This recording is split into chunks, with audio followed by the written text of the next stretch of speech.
مرحبا بكم متابعي قناة شونستيك في مراجعة صوتية لتلاميذ البكالوريا. حظ سعيد للجميع.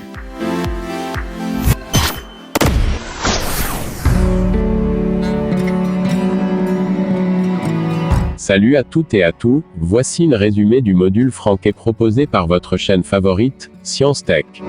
Essai sur les 5 modules, puis résumé de la langue, grammaire. Nous allons commencer tout d'abord par le premier module intitulé « Le partage ». Le partage est une action spontanée qui peut provoquer à la fois des conséquences positives et négatives. Sur le côté négatif, l'homme peut partager avec un groupe méchant pour atteindre un objectif nuisible et nocif pour la société, le vol, le braconnage, le coup d'État. Ainsi, cette forme du partage contribue à la décadence et à la chute de la société puisqu'il vise à bloquer et à nuire l'intérêt de l'homme. Sur le côté positif, l'individu participe positivement avec des hommes cultivés à une tâche humaniste dont le but est de donner une main chaleureuse à l'autre. Citons l'exemple du rôle des Tunisiens vers le peuple libyen pendant sa révolution contre la dictature de Kadhafi. Dans cette optique, ce type de partage a pour fonction de développer et de se multiplier les sentiments d'altruisme, de générosité, et d'offrande entre toutes les catégories sociales. De même, plus on partage d'une façon positive, plus on possède des amis et des gens car l'homme ressent souvent le besoin d'être écouté, épaulé, ou même orienté. Mieux encore, l'acte du partage peut être individuel ou bien collectif, comme les associations humaines ayant toujours le souci et le souhait d'épauler les pauvres, de fonder l'égalité, et dénouer les grands problèmes sociaux. Pour finir, nous pouvons dire que partager est avant tout un état d'esprit qui souligne la mentalité de l'homme et sa réflexion dans la vie.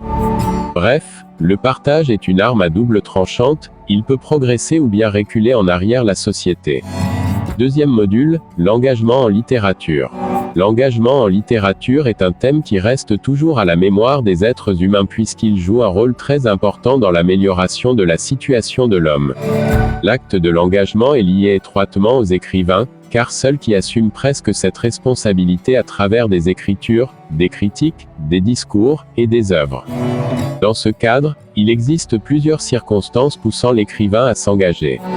En premier lieu, nous soulignons les circonstances religieuses qui se caractérisent par la violence des guerres de religion de la Renaissance au XVIe accent grave e siècle. Ceci pousse certains écrivains à prendre position pour ou contre les partis en présence. C'est le cas de Ronsard, poète français, du côté catholique qui est pour le pouvoir de l'Église, et Agrippa d'Aubigné, poète français côté protestant qui s'élève contre le régime autoritaire de l'Église. En deuxième lieu, nous relevons des circonstances politiques telles que le combat de V. Hugo, écrivain français, dans son œuvre intitulée « Les Châtiments », où il donne une présentation négative au régime impérial du Napoléon III, ou bien la résistance de certains auteurs, comme Louis Aragon, Sartre, Desnos contre le régime nazi de Hitler pendant la Seconde Guerre mondiale. En troisième lieu, arrivons maintenant aux circonstances sociales s'intéressant à la lutte de certains philosophes contre une situation politique et sociale contestable ainsi que la monarchie absolue où détient le roi tous les pouvoirs. En outre, le combat de Zola en faveur du capitaine Dreyfus marque encore l'attachement profond de l'écrivain aux problèmes sociaux. Pour récapituler, l'engagement de l'écrivain reste toujours au service de l'homme puisqu'il lui montre la vérité et l'encourage à exprimer, à défendre, et à dénoncer. Troisième module, l'appel à la modernité. Avant d'entamer à ce module, il est essentiel de définir les deux termes. Le groupe nominal, un appel, signifie une invitation ou bien une incitation. Il pourrait prendre le sens de l'exhortation. Cet appel provient d'un émetteur qui voudrait transmettre un message. Ce qui provoque le doute, c'est que le récepteur peut-il accepter facilement ce message car il pourrait exprimer son refus. Pour la notion de la modernité, elle est liée étroitement à l'idée de l'innovation et de l'évolution. Cette notion est apparue pendant la période de la Renaissance où s'accumulent et s'entassent des découvertes et des innovations, comme l'innovation de l'imprimerie et de la boussole. La modernité se développe et se propage jusqu'à 20e accent grave e siècle. Dans ce sens, plus la modernité s'impose, plus elle réalise un nouveau changement. Mais chez les gens modernes, le problème est sérieux et constant. Comment un être humain ayant l'habitude de vivre selon un rythme de vie peut-il le changer facilement? Cette problématique nous conduit vers la querelle qui se déroule entre les conservateurs et les modernes. Les aspects de la modernité gravitent autour de 5 éléments principaux: la mode, l'art, l'urbanisme, l'enseignement et la science. Pour la mode, elle s'intéresse plutôt à tout ce qui est lié au confort matériel d'un côté comme les moyens de transport, voitures, métro, automobiles, les moyens de la communication, téléphone, fax, et au niveau vestimentaire. En ce qui concerne l'art, il met l'accent sur la poésie moderne qui se caractérise par un changement radical sur le plan formel du poème tel que le calligramme d'Apollinaire, poète français et symbole de la poésie moderne. Quant à l'urbanisme, il est marqué par la présence massive de la construction des maisons et des bâtiments et par l'instauration des chemins de fer qui contribuent au développement aussi bien pour le commerce que le transport des gens. Arrivons maintenant à l'enseignement. La modernité invente pour ce secteur une nouvelle méthode dont le principe fondamental est la raison. D'ailleurs, cette méthode a pour conséquence d'encourager l'élève à l'usage de la raison comme étant un moyen de réflexion et de construction des idées cohérentes et logiques. C'est Montaigne, écrivain français, qui insiste bien sur ce type d'enseignement car il se caractérise par sa dimension didactique dont l'objectif est d'abolir l'ancien système éducatif qui paralyse l'esprit de l'élève d'une part, et qui donne une grande valeur pour le maître que l'élève d'autre part. D'une manière claire, le rôle essentiel du maître consiste à montrer, à expliquer, à guider, à orienter et à mettre l'élève dans la véritable direction. En un mot, la mission du maître n'est qu'un encadreur pour l'enfant. D'un autre côté, la modernité accorde une grande importance à la science puisqu'elle accomplit des conséquences remarquables dans la société. Module 4. À la LUMIERES, la raison. Ce module présente de grandes similitudes et affinités avec le module précédent, l'appel de la modernité, mais il s'en démarque par sa portée évaluative. En effet, c'est la critique qui se charge de la reconsidération de différents aspects de la vie moderne. L'esprit rationnel de cette époque imite celui du XVIII puisqu'il tend à démystifier certains phénomènes et à sonder le fond de certaines notions en les soumettant à l'épreuve du vraisemblable, du vrai et du concevable. Les lumières de l'esprit critique viennent donc mettre en relief les problématiques incontournables et inévitables, dans leurs différentes manifestations, de la société d'aujourd'hui. La critique ne se contente pas de l'avis de littéraires mais elle se fonde aussi sur ceux de scientifiques, médecins, physiciens, chimistes.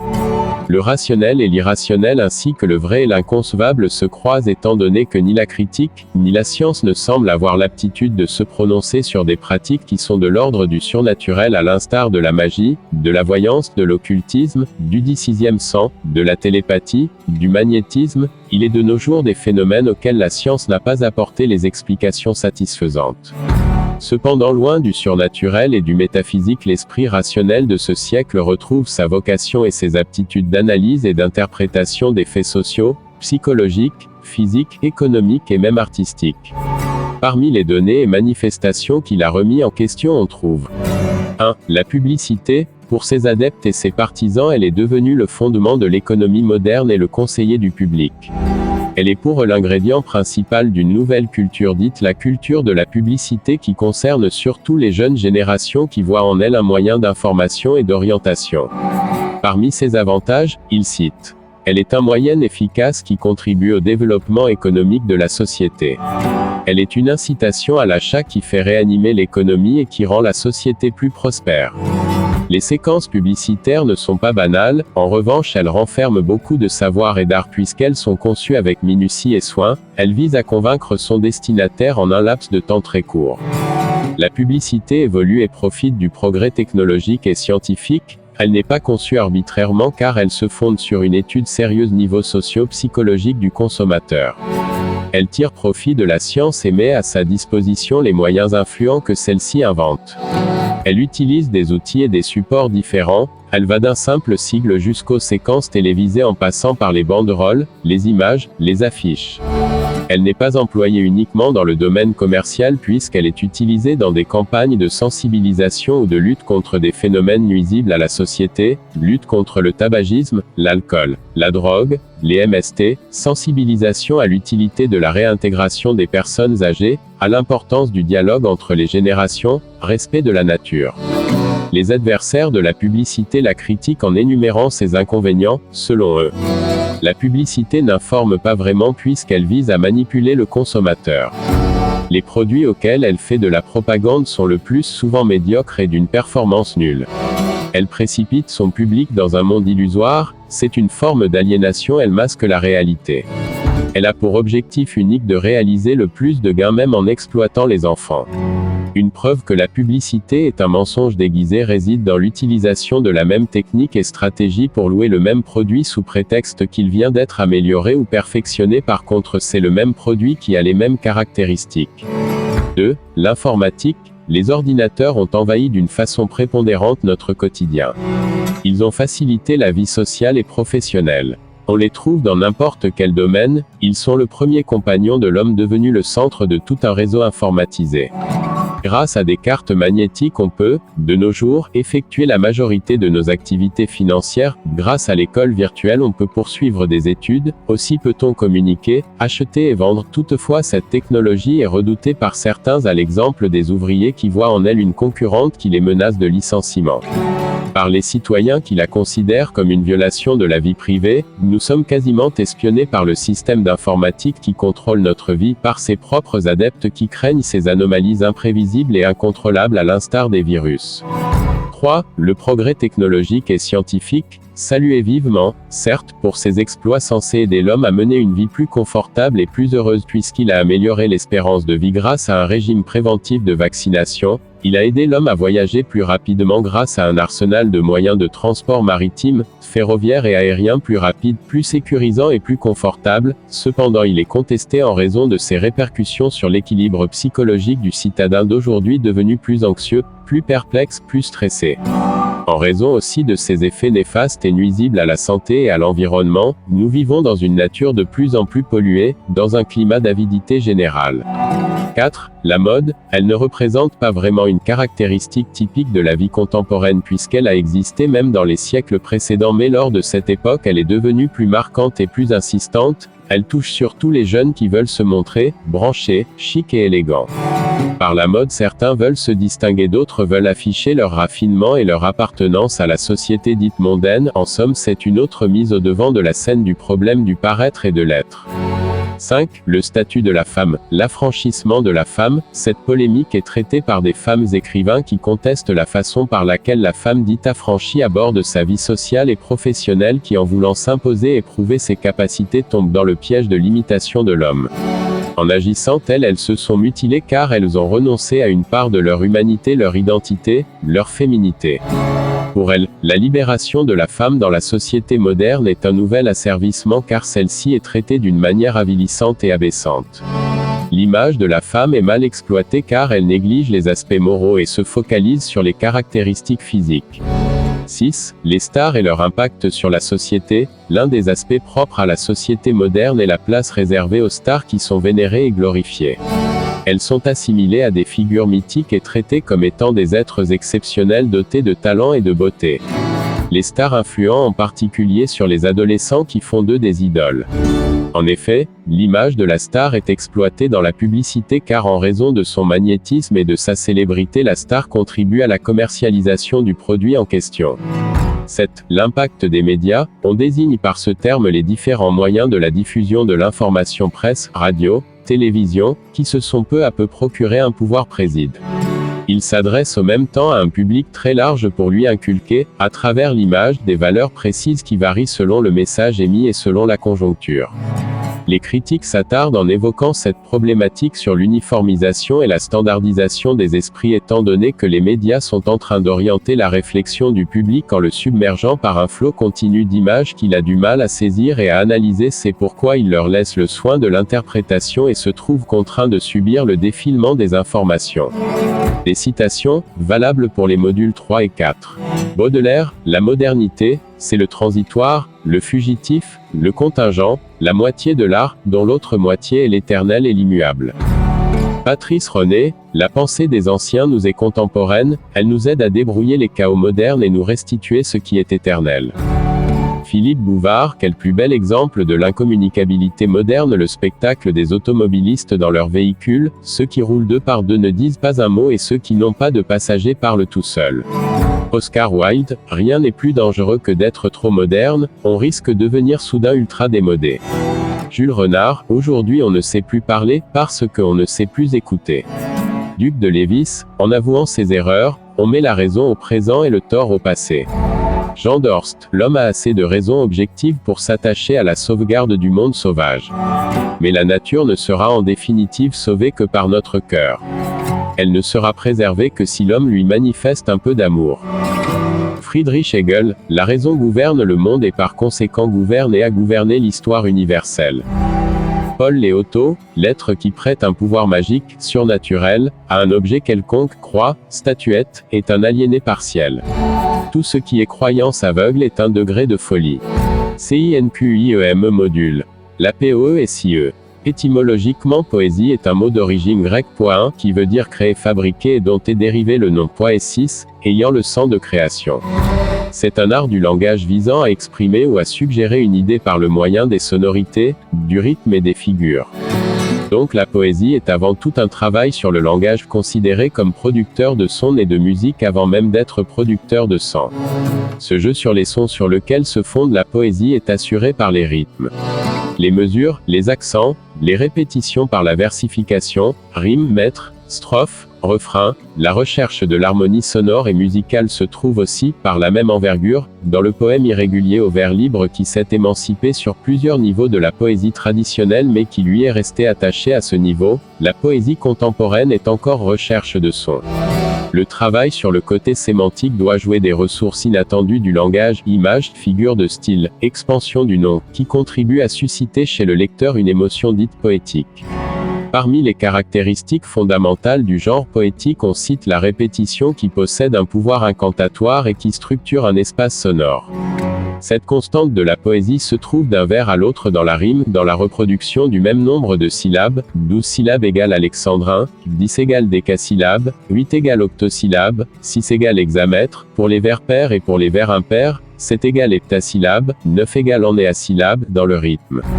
Elle se retrouve d'une strophe à l'autre dans le même nombre de vers, 2 vers égale distique, 3 vers égale tercé, 4 vers égale quatrain, 5 vers égale quintile, 6 vers égale sisain, 10 égale dizain, et par la pratique éventuelle du refrain. On cite aussi les procédés de style comme l'allitération, l'assonance, anaphore, reprise de termes en écho, le parallélisme, jeu sur les tonalités, et les thèmes récurrents qui appartiennent au lyrisme universel, amour, mort, nature, espoir, désespoir, gloire, bonheur, douleur, aspiration vers Dieu ou vers un idéal. La poésie a évolué à travers les siècles et a suivi les exigences des courants littéraires et des tendances sociales. Alors qu'elle était dans ses débuts au XIIe siècle, elle n'a pas tardé à réaliser des réussites formelles et thématiques grâce à ses chants lyriques et épiques où les poètes du Moyen-Âge célèbrent les prouesses, les exploits et les hauts faits des rois et des chevaliers. À cette époque, la poésie était interprétée oralement, le poète devait alors avoir une parfaite diction et une bonne mise en relief du texte poétique. Au XVI, elle est devenue l'espace privilégié où se créent les richesses du français, où on favorise les inventions lexicales, syntaxiques et le surgissement d'images. Les poètes majeurs de l'époque s'inspirent du modèle italien et en imitent les formes. C'est alors que Ronsard et du Bellay écrivent des nombreux sonnets, poèmes comportant 14 vers divisés en 2 quatrains et 2 tercets. Au XVIII, l'art poétique était considéré comme étant secondaire et peu important, on lui reprochait d'être un genre mondain qui ne pouvait pas traduire l'essor de l'esprit critique, rationnel et philosophique de l'époque. Le seul poète de cette époque était Voltaire car il pensait que les vers sont un moyen efficace dans la transmission de sa pensée. Pour lui, la poésie est un instrument de la raison, au service de l'esprit philosophique. Au XIX, en 1820, les méditations poétiques de Lamartine donnent le coup d'envoi à la génération romantique. C'est une poésie lyrique, Lamartine pleure les mets disparus, Musset dans les nuits expose les tristesses et les angoisses de l'amoureux et du poète. Ce lyrisme est approfondi par l'amour de la nature, refuge et abri idéal du poète romantique qui se sent incompris par ses semblables, et par l'idée que le destin personnel rejoint le destin collectif. Vigny s'interroge sur le devenir de toute la création dans son recueil, Les Destinées. Dans La légende des siècles, Victor Hugo bâtit l'épopée de l'être humain marchant vers le progrès. Mais, cette approche va être contestée par Gautier qui soutient que le poète doit cultiver l'art pour l'art, ne chercher que la beauté de la description et ne faire de l'activité poétique qu'un moyen d'évasion de la laideur du vécu par les rêveries. C'est aussi ce que pense le comte de Lille qui a fondé l'école parnassienne, ce que va pratiquer Baudelaire qui ouvre la voie au symbolisme qui crée autour du poème un halo de signes, de codes et d'emblèmes. Dans son recueil, Les fleurs du mal, il inaugure le mythe du poète maudit, de la plongée dans le mal et le dérèglement des sangs, de l'hymne de la laideur. Aussi est-il paru dans ses poèmes de nouveaux concepts, la laideur de la beauté, et la beauté de la laideur. Au XX, et peu avant la Première Guerre mondiale, 1914-1918, la poésie. L'Apollinaire renouvelle à la fois la forme, disparition de la ponctuation, le calligramme, et le fond, il décrit le monde moderne urbain et industriel. Après la guerre, la volonté de changement suscite les poètes. Son but est de s'affranchir des traditions de l'écriture et de libérer les talents créatifs. Ce changement s'est situé aussi au niveau de la thématique, surtout lors de la Deuxième Guerre mondiale où la poésie était résistance et militantisme, une lignée adoptée par Aragon, Éluard, Billevic, qui ont écrit pour appeler à la libération, à la résistance et pour faire valoir la dignité de l'homme en général.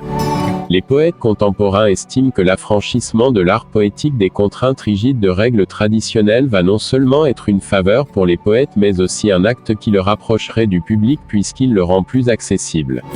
Le critère de la facilité et de l'accessibilité auquel a opté le vers libre est l'une des réclamations du rôle social auquel il est voué. La poésie qui veut relater les soucis de la société doit coller avec le quotidien et ajuster sa cadence à la mesure du social, elle doit quitter sa tour d'ivoire et descendre fond et forme dans l'arène du vécu. Cette tendance s'affirmera grâce à Jacques Prévert qui est considéré comme le poète populaire le plus célèbre. Deuxièmement, la partie langue.